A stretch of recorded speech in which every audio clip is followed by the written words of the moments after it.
Baiklah adik-adik, kali ini kita sudah masuk ke pembahasan FPB dan KPK. Ya, FPB adalah faktor persekutuan terbesar dan KPK adalah kelipatan persekutuan terkecil. Ini materi yang pertama kali kalian pelajari di SD ya.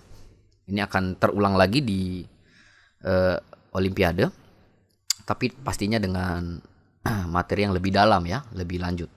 Oke, saya coba mulai dari FPB dulu. FPB. Jadi misalnya saya punya sebuah bilangan K yang merupakan bilangan bulat ya. Maka saya sebut DK itu.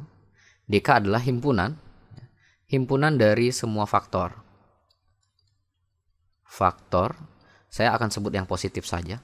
Positif dari K. Oke. Maka jika misalnya saya punya M ya, jika misal saya punya M dan N itu merupakan bilangan bulat, oke, maka irisan dari DM dan DN itu merupakan faktor persekutuan ya dari M dan N. Oke. Namun kalau saya mau mencari nilai maksimumnya ya, dari anggota DM intersection atau irisan DN itu merupakan bukan maksimum tapi minimum ya. Minimum ya dari ini itu sama saja dengan disebut dengan faktor persekutuan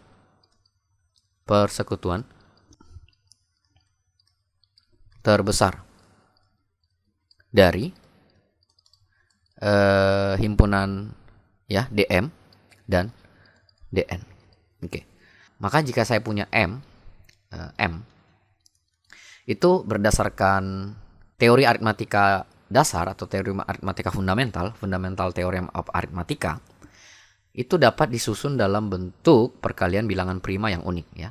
Maka saya bisa sebut M ini adalah P1 dikali E1 dikali dengan P2 dikali E2 sampai dikali dengan P ke K yang terakhir EK.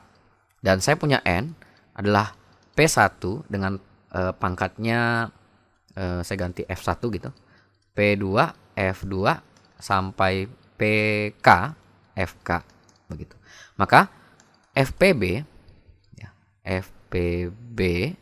dari M dan N itu sama juga dengan P1 dengan pangkat minimum dari E1 dan F1 dikali dengan P2 pangkat minimum dari E2, F2 dan sampai P ke K ya, prima ke K dengan pangkat minimum dari EK FK. Oke. Nah, maka dari itu saya akan sebut FPB dari M dan N itu saya sebut dengan D. Di mana D adalah faktor persekutuan terbesar. Oke, kita contohkan dulu. Misalnya saya punya bilangan misal saya punya bilangan 24 dan 60 gitu ya. Maka kita bisa buat perkalian primanya itu jadi apa nih? 24 itu kan 8 kali 3 bisa ya, 8 kali 3 berarti 2 pangkat 3 dikali 3. Oke. 60 itu kan 2 pangkat 2 ya. Dikali 3 kali 5. Oke. Nah, sekarang saya mau tulis misalnya D24 gitu ya. D24 yaitu artinya adalah faktor-faktor positif dari 24. 1 masuk, 2, kemudian 3 masuk, 4 masuk, 5 enggak, 6 masuk, 7 enggak, 8 masuk. Kemudian langsung ke 12 ya. 12 lalu 24. Oke. Nah, kalau untuk faktor dari 60 ya D60 ya, itu semua anggotanya adalah 1 2 3 4 5 lalu 10 kemudian 12 masuk, 15 masuk, kemudian 20 masuk, 20 masuk, lanjut ke 30, baru 60. Oke. Ini adalah faktor-faktor positif dari 24, yang ini semua faktor-faktor positif dari 60. Maka ketika saya tanyakan adalah D24 irisan dengan D60 yang merupakan apa? Faktor persekutuannya saja, ya. Kita belum bahas terbesar ya. Faktor persekutuannya saja adalah irisan dari anggota-anggota ini. 1 masuk, 2 masuk, 3 masuk, 4 masuk, kemudian 12. Udah, itu aja ya. 12. Nah, tapi jika yang ditanya adalah, sorry ini maksudnya maksimum ya. Ini harusnya maksimum ya. Saya salah tulis. Maka yang ditanya adalah faktor persekutuan terbesarnya mereka, yaitu 12. 12 ini gitu. Sehingga maksimum ya, dari D24 irisan dengan D60 itu sama dengan 12. Oke. Nah, inilah cara untuk mencari FPB begitu. Nah, sekarang saya membuktikan satu hal ya. Di mana kita akan kenal namanya identitas Bézout atau Bézout identity.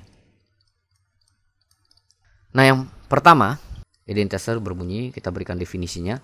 Misalnya saya punya M dan N merupakan bilangan bulat. Oke? Di mana ya?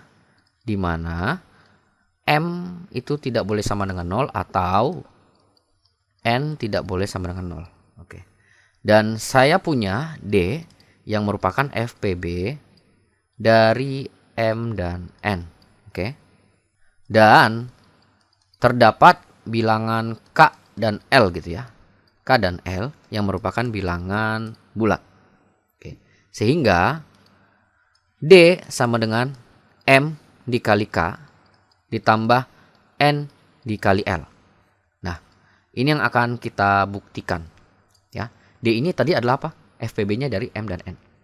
Oke, sekarang kita akan buktikan. Misalnya saya punya sebuah himpunan S gitu, merupakan himpunan dari MK plus NL, di mana K dan L itu merupakan bilangan bulat sesuai yang sudah diberitahu tadi di atas, dan MK plus NL itu bilangan positif. Nah, karena diberikan K dan L itu adalah bilangan bulat dan M itu tidak boleh tadi sama dengan 0 atau N tidak boleh sama dengan 0 juga, maka kita bisa lihat bahwa sebenarnya nilai M ini ya harus positif ya, atau nilai min M-nya itu yang positif. Begitu ya. Nilai min M-nya yang positif. Nah, dengan nilai ini positif ya, kita coba aja ya. Nah, misalnya M-nya 1 gitu ya. M-nya 1 berarti 1 dikali K ditambah N-nya misalnya yang sama dengan 0. Berarti ini tambah 0 ya. Artinya ada nilainya ya. 1 tambah 0. 1. Dan 1 lebih besar dari 0. Ya. Artinya apa? S ini bukan himpunan kosong. Oke. S bukan himpunan kosong. Artinya tetap ada anggotanya. Nah, ketika kita mengingat himpunan tak kosong, kita akan mengingat sifat urutan rapi atau sifat urutan baik, atau yang disebut dengan well ordering properties. Perhatikan untuk video sebelumnya tentang keterbagian ya. Jadi berdasarkan sifat urutan baik ya, kan terdapat elemen terkecil. Elemen atau anggota terkecil. Katakanlah D sama dengan MK plus NB, dengan K dan L tadi adalah bilangan bulat. Oke, K dan L bilangan bulat, M-nya tidak boleh 0 atau N-nya tidak boleh 0. Oke. Sekarang kita misalkan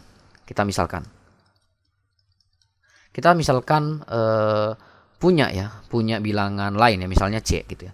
C ini adalah bilangan yang bisa membagi si M dan C juga bisa habis membagi si N. Nah, artinya ini kan C ini adalah faktor persekutuannya si M dan N ya. Betul ya? Sehingga kita bisa simpulkan bahwa C itu habis membagi kombinasi linearnya. Misalnya MK tambah NL. Oke? Dimana tadi MK bukan MK tapi KL itu adalah bilangan bulat. Nah, rupanya MK ini dengan ditambah dengan NL itu sama dengan apa tadi? Sama dengan D ya. Oke? Nah, sekarang saya mau misalkan bilangan M ini, kalau saya mau bagi dengan D gitu ya, saya bagi dengan D, pasti dia punya hasil ya, katakan Q, dan dia akan punya sisa ya, sisanya kita sebut dengan R. Nah, maka dari itu M ini bisa saya sebut sama dengan D pembaginya itu dikali dengan hasil ditambah dengan R, di mana R-nya itu kurang dari D lebih besar sama dengan 0. Oke? Nah, D ini tadi sama dengan apa? MK plus NB. Oke? Maka M sama dengan itu Q-nya ya, Q-nya di luar ini aja. Q dikali MK tambah NB ditambah R. Maka M sama dengan MKQ tambah NBQ tambah R. Nah, sekarang R-nya saya mau isolasi sendiri menjadi R sama dengan M dikurang MKQ kurang NBQ. Atau R sama dengan M-nya saya keluarkan ini 1 kurang KQ ditambah N dikali min BQ. Oke. Nah, perhatikan ini adalah bilangan bulat. Oke, ini adalah bilangan bulat. Ya. Karena 1 dikurang K bulat, Q bulat ya kan? Hasil ya kan? Hasil itu kan bulat. B ini juga bulat, Q-nya juga bulat. Nah, sekarang kita misalkan dulu ya. R-nya ini kan bisa lebih besar sama dengan 0 atau bisa sama dengan 0 seperti itu. Nah, sekarang saya misalkan R-nya lebih besar dari 0. Oke. Kalau R-nya lebih besar dari 0, ya, berarti ya kita lihat ya, R ini kan sama dengan ini ya, kombinasi linear dari M dan N yang dikalikan dengan sebuah bilangan bulat. Maka dari itu sebenarnya R ini adalah apa? Kita lihat lagi yang di sini. Berarti dia termasuk dalam himpunan S. Ya. Maka saya sebut bahwa R itu merupakan anggota himpunan dari S. Oke? Nah, dari sini sebenarnya timbullah sebuah kontradiksi. Kenapa? Kalau R-nya merupakan anggota himpunan dari S, sedangkan tadi disebut bahwa D merupakan elemen terkecil dari mana tadi? Dari himpunan S ini, maka kita dapat lihat bahwa sebenarnya R itu sama juga dengan D. Ya kan? Nah, ini adalah kontradiksi. Ini adalah kontradiksi. Maka di sini dapat kita lihat bahwa R tidak boleh lebih besar dari 0. Dan satu-satunya jawaban adalah R sama dengan 0. Ketika R sama dengan 0, maka kita lihat bahwa M sama dengan D dikali Q. Atau D habis bagi M. Oke? Maka dengan cara yang sama ya, kamu mulai misalnya dari sini. Ya. Dari sini. Ya, dengan argumen yang sama kamu akan dapatkan juga bahwa nanti D itu habis bagi N. Ya, nanti kamu misalkannya aja N sama dengan sebuah apa gitu ya, sebuah T gitu ya dikali dengan ya ini kombinasi linearnya. Nah, kamu akan dapatkan juga kontradiksi juga bahwa sebenarnya R itu tidak boleh sama dengan D ya kan? Nah, di sini akhirnya kamu dapatkan bahwa D habis bagi M dan D habis bagi N. Maka dari itu D habis membagi M dikali K plus N K. Oke. Atau D adalah FPB dari M dan N. Seperti itu. Nah, dari sini kita bisa melihat bahwa banyak sifat-sifat yang berhubungan dengan FPB. Saya akan tuliskan beberapa di sini. Yang pertama, jika kita punya P bilangan prima, maka FPB dari prima dan M itu sama dengan P atau FPB dari P dan M juga itu 1. Oke? Karena jelas bahwa sebenarnya P itu adalah perkalian 1 dikali primanya kan. Nah, maka faktor persekutuannya dari mereka kalau nggak 1 ya P ya. Tergantung mana yang paling besar. Kalau misalnya bilangan M itu sama dengan P ya, ini disebut karena M sama dengan P gitu. Nah, kalau ini disebut kalau M-nya tidak sama dengan P ya. Kalian bisa buktikan sendiri ya dengan bantuan dari identitas Betzut atau juga dengan sifat dari keterbagian. Lanjut ya. Misalnya D itu sama dengan FPB dari M dan N, di mana kita punya M itu misalnya sama dengan D M aksen, oke, dan N sama dengan D N aksen, oke. Maka FPB dari M aksen dan N aksen itu sama dengan 1. Nah, inilah nanti yang akan kita sebut bahwa M aksen dan N aksen saling koprima atau saling relatif prima. Ya. Sama saja. Nah, yang ketiga, jika kita memiliki FPB dari KM plus KN gitu ya. Itu sama dengan K dikali FPB dari MN. Oke? Dan di sini jelas K-nya harus bilangan bulat positif. Oke, yang keempat.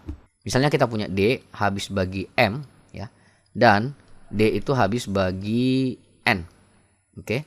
Maka ini saya buat ke atas. Maka FPB dari M dibagi D dan N dibagi D itu sama dengan 1/D dikali FPB dari M dan N. Sebenarnya banyak juga tentang sifat-sifat FPB ya. Saya kira yang terpenting ini dulu ya. Nah, dari sini kita nanti akan belajar lagi tentang algoritma Euclid, kita akan belajar tentang modular, aritmatika gitu. Dan banyak lagi yang lain tentang persamaan Diophantine juga belum gitu. Dan selanjutnya saya akan bahas tentang KPK.